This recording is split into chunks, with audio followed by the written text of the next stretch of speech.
Hello, lovelies. Welcome. I'm Shalon from Soulful Beauty, and we're going to pull some oracle cards today and see what messages are coming through to help support and guide you.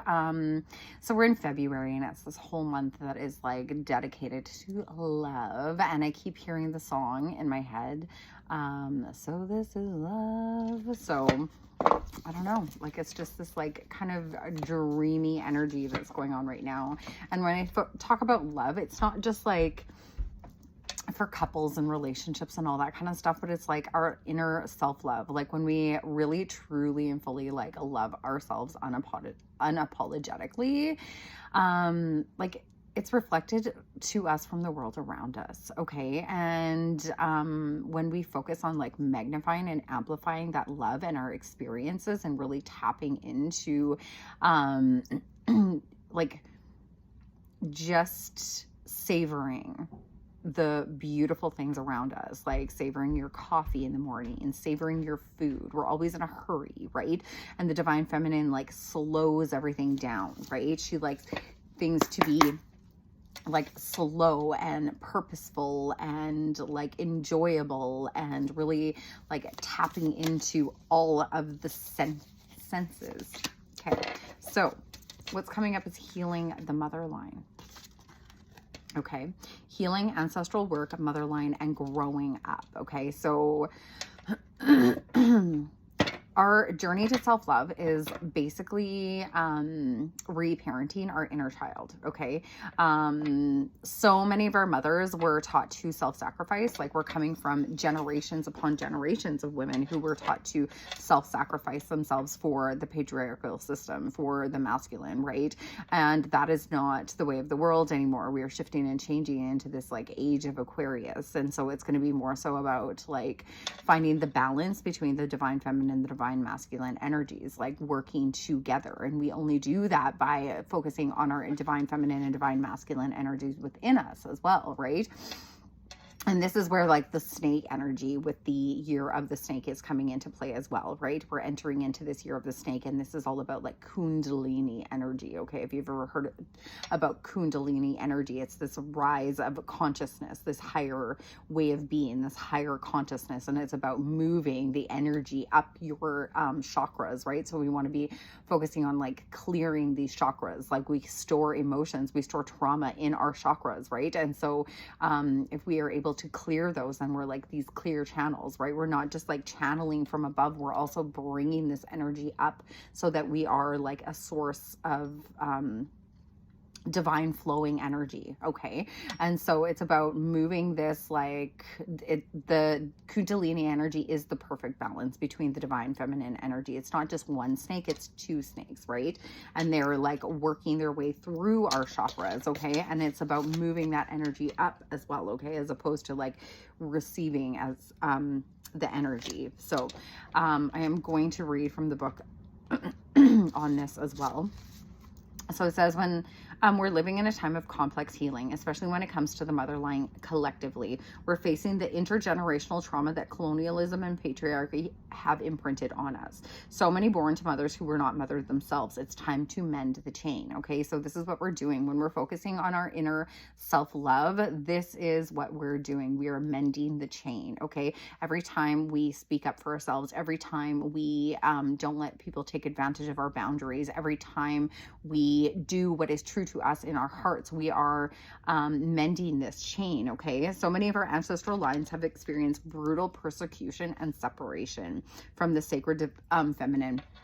And this is why I offer these services, because it's all about coming back to your divine feminine energy. Okay, you'll hear me talk about this repeatedly. Okay, the divine feminine is flowing, she's abundant. Okay, she's all things prosperous. The divine feminine creates more. She creates something out of nothing all the time. You give women things and they create these beautiful masterpieces out of them. Okay, we've been starved of the great mother's unwavering embrace and instead took to look only to a male god in the sky. Okay, so many were not taught to see the sacred in all things and the feminine in all her stages as sacred, powerful, and holy. Okay, as the most powerful thing that I have ever heard is that we are the portal. The women are the portal between heaven and earth. We are the portal. Okay. We give birth. We bring life into this world. Okay. That is powerful.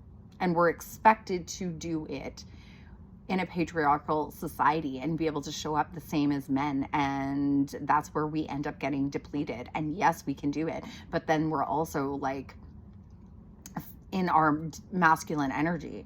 Okay. We're just doing and doing and doing all the time, as opposed to honoring ourselves, right? When we honor ourselves, when we give ourselves the love and care and consideration, compassion that we are longing for from the world around us, then that will be reflected back to us. Okay. This way of living has gone on for far too long, and we're all being called to heal on behalf of our ancestors, past and emerging. Okay. When we want to change the world around us, we change the world within us. Okay. Because that energy actually radiates out in the world and can actually like influence thousands of people around us. This is why light workers are placed in certain places. And if you're called to a place, it's probably because your light is needed there. Healing is possible. It may not be straightforward or easy, but it's possible. It can be felt forward and back. For ancestors past and future are singing with you. It's time to release our mothers all the way back for what they may not have been able to give. Okay, so forgiving our mothers, our grandparents, our grandmothers, our sisters, like that's where the sister wound stems from as well. Okay. And so we want to forgive.